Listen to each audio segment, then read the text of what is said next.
Hello everyone and welcome to Vino gente. I'm your host, Natasha Henry.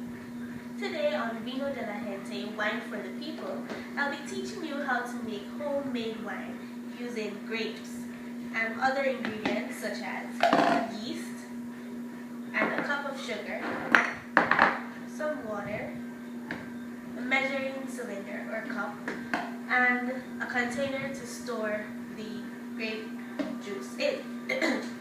Now we're going to get started today by simply pouring some hot water that I have already prepared on the stove onto our grapes.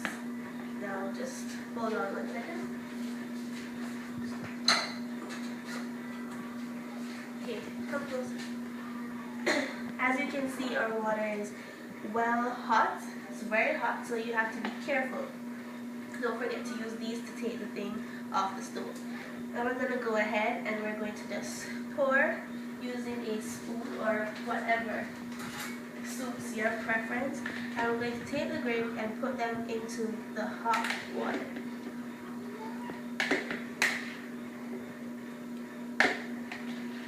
Now this is the first step in making your wine. There are other methods, but I selected this step because it was the easiest one that I found, and it was one that I could do very well.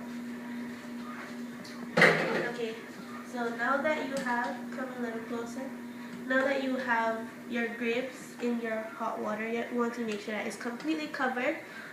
Okay, now we're going to go ahead and take our cover and just cover it, and we're going to let this sit for 24 hours or 48 hours, whichever you prefer. Okay, now we're going to come back tomorrow and see our results and continue making our wine. Hello everyone and welcome to another segment of Vino gente. I'm your host, Natasha Henry. Last segment on Vino gente, we started making wine with grapes. Now please join me in my kitchen as we complete this process. Welcome back to Vino gente. Last segment we began our process by simply putting our grapes to soak. We soaked them for 48 hours and then we took them out. We blend them and retrieve the juice. And this is what our all-natural grape juice looks like, as you can see right here. Now today we're going to complete the process and we're going to finish making our wine. In front of me I have a list of all the things that you need, or ingredients rather, that you need to complete this process. Now if you join me here, you can see that we have a half cup of sugar in the container. We have our yeast right here. Just going to open it so you see how it looks. Our yeast. We have our balloon. You're going to need a balloon.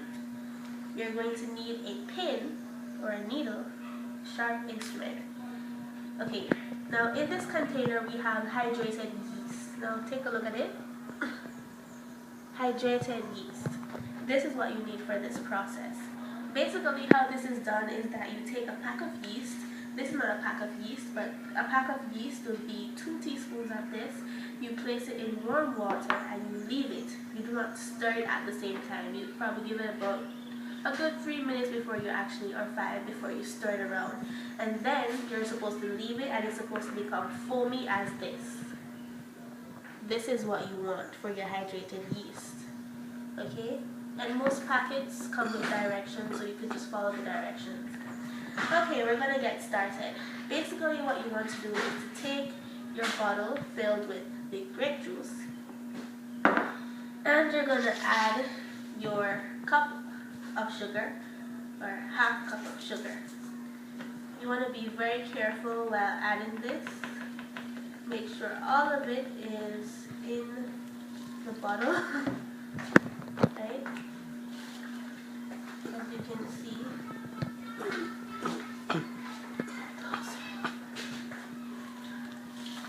Oops. Do not make a mess like what I'm doing. That's not the ideal thing to do. You want to get as much of the sugar in the container as possible. You might want to use a funnel. Yeah, a funnel would be the best thing to do. Right? And this sugar is for taste. Because if you don't have the sugar, it's gonna taste dry.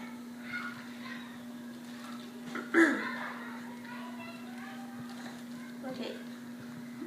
As you add the sugar, you want to make sure your hands are clean while doing this process. So you push that to the side. Then you're going to cover it. You're going to have some on it. You're going to have some residue left. And you're going to cover it real good. And now we're going to shake this up. Okay? Give it nice.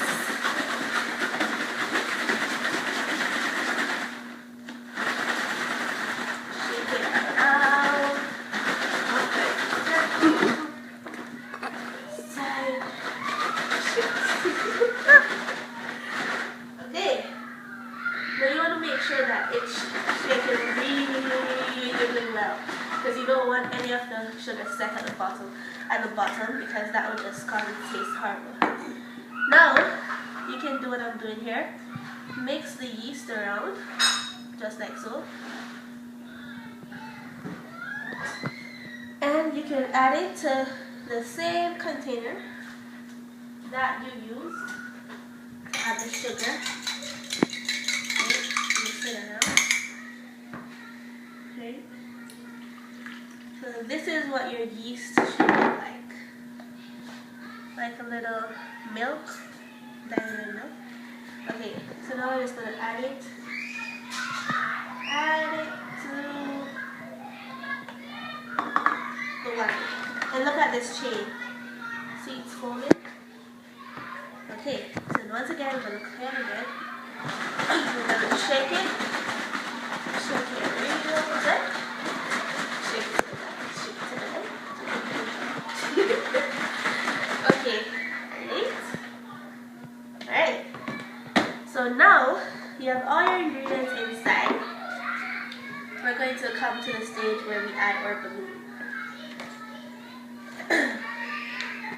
Now this is what you're going to do. You're going to take the balloon and you're going to put it over the bottle cover,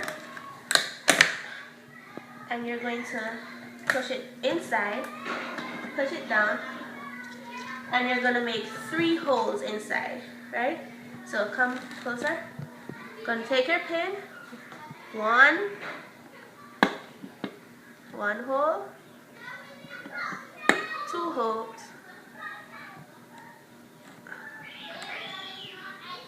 and 3 holes. Now, if it doesn't hold securely, you can always use a rubber band to secure it, right? And now, all you have to do is keep the cover around in case you need it. And now all you have to do is sit and wait for 2 weeks. And then after these 2 weeks, you're going to have nice, refreshing, homemade wine. You don't have to go to the store to buy it. You made it yourself. Then you can call your family members and you can have a la fiesta, and you can drink your wine. But remember, drink responsibly. Thank you for joining us on this segment of Vino gente. Join us next time where we'll make more wine. Thank you.